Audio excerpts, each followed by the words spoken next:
guys, long time no see. I know, I'm so bad. I feel like every time I start a video, I start it like this. So just quick update on what's going on. I finished my rotation, my community rotation, like August 18th, I think. So I've been off for about 3 weeks now, I believe. It's been super duper hectic. I'm getting married in like 2.5 months at this point, so it's been really busy, just like buying a lot of things, getting dress alterations and getting tuxes ordered, and it's just been super busy. So that's been keeping me really busy. And then lately, like really recently, we've been preparing for this Hurricane Irma that's coming. I do live in Florida, so it's been like big hype on the news here, get prepared, blah, blah. So we've been really preparing for that. So I've just been really running around like crazy and just haven't been able to film any videos. But that is changing today. So for today's video, I'm going to give you my top tips on how I learned the top 300 drugs. So depending on your pharmacy school, you might learn like the top 100, I don't know, drugs your first year, or the top 200, top 300. I think it really just depends on your school. For my school, we learned the top 300 drugs in our first semester. And let me tell you, it was very overwhelming for me. I think that was honestly my hardest class. Like, I passed biochem, no problem, anatomy and physiology, no problem. But learning those drugs for me was really hard. And I think it's because everything was so foreign to me. You know, I haven't worked in a pharmacy, so I had to just learn everything from scratch. Whereas a lot of my classmates didn't struggle in that class at all because they worked in a retail pharmacy. They've seen these drugs a million times. They know what they're for. They know that they're coming in a pill or a cream or whatever. So it wasn't that hard for them to figure out. But for me, I was like, oh, I don't know any of this. Like, it was overwhelming. So I'm going to show you how I learned them. I'm not perfect with them yet. I still struggle with them. There's just so many, and I think until you really learn throughout pharmacy school, like what the drugs are really for, how they work in the body, things like that, until you really learn about them, I think it's going to be hard to remember all of them. So, but I passed all my quizzes and my tests on them at the time, so I'll tell you how I went ahead and did that. Okay, so the first things first, every week our professor in that class gave us a new set of medications. So what I ended up doing, and this was very time consuming, so you may not want to do this, but what I ended up doing was making flashcards for each medication every week. And so what I did was, here's an example, is I just made a stack of flashcards for each drug and connected them with these little rings. So by the end of the semester, I have like all of these stacks of flashcards with little rings connecting them. So I wrote the brand name on one side, and then this is a different flashcard. But then on the other side, I did the generic name, the class, the FDA indications, and the dosage forms. So our professor in that class specifically wanted us to know brand name, generic name, indication, so what they're used for, what else? Class, so like for example, this one I have in my hand is a norepinephrine reuptake inhibitor, and what the dosage forms are. So is it a tablet, a capsule, a patch that you put on your arm, things like that. And so I went ahead and filled all those flashcards out pretty much the week before. So like on Friday or Saturday or something, if I had time, I went ahead and did that for the next week.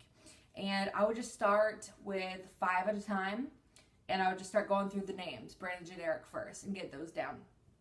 Once I got those down, I would add them until I got all of them, just brand and generic name of the whole stack, okay?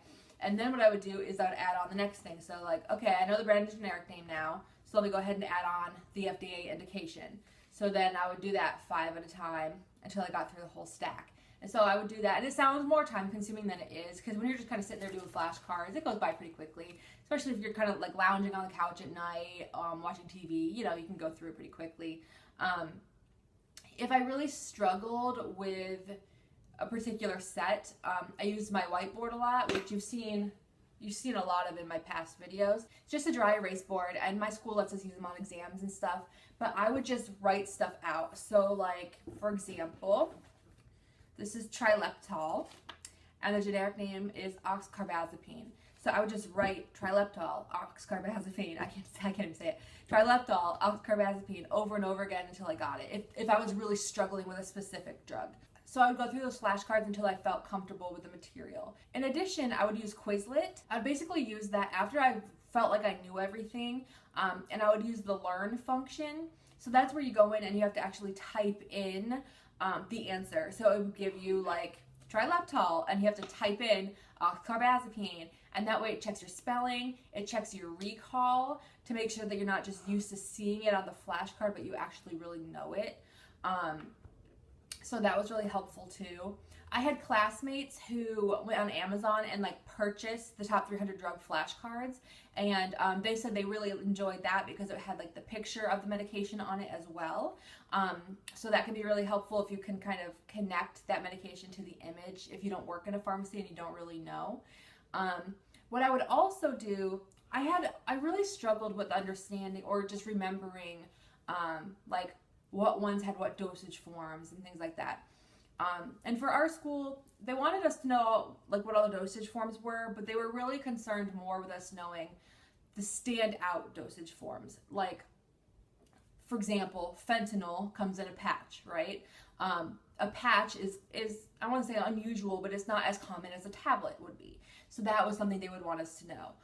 Things like that. So what I would do with my stack, after I felt comfortable knowing the brand and generic names and all that, is I would go on the floor right here and I would spread them all out, and I would have just the brand name facing up, and I would group them based on dosage form. So I'd be like, okay, I'm going to start with tablets.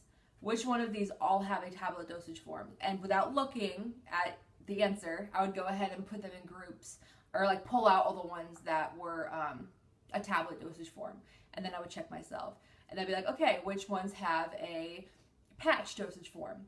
And I would go ahead and I'd pull all the ones with a patch and check myself.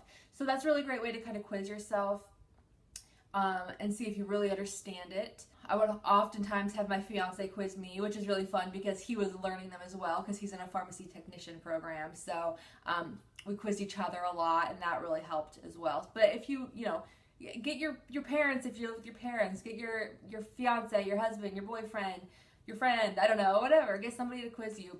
Studying with friends is like the best way to study. I wouldn't know because I'm DE, so I don't really have any friends to study with, but I think that would be really beneficial just to quiz each other, you know. That way you're not so used to just seeing your handwriting in your flashcards over and over again, because it's very easy to just like recognize like the specific card instead of actually knowing what drug it is, if that makes sense. So that's how I studied for them. So to summarize what I said, I made flashcards, and again, that was very time consuming because I also color coded them because I'm neurotic and psycho. But you don't have to make your own flashcards. You can buy the top 300 drugs off of Amazon.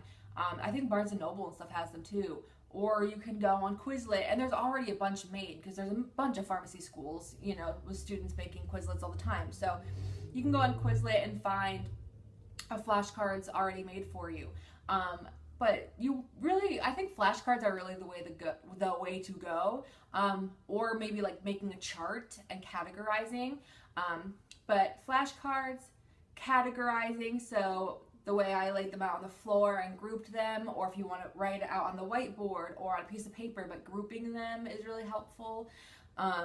And, you know, quizzing yourself on Quizlet, making yourself actually type in the answers. They also have like a test and a quiz function on there, so it'll kind of quiz you on the information.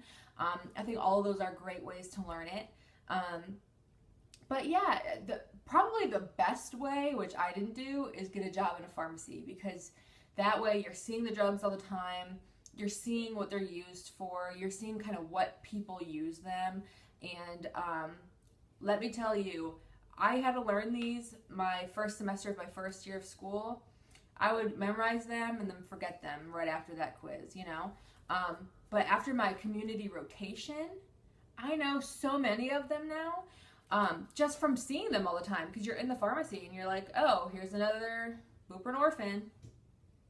That wasn't as common, but you know what I'm saying. Like, you're just so used to like lisinopril, you see that constantly, and things like that. So you just get kind of used to seeing it. So, yeah, so those are all my tips. I hope that was somewhat helpful.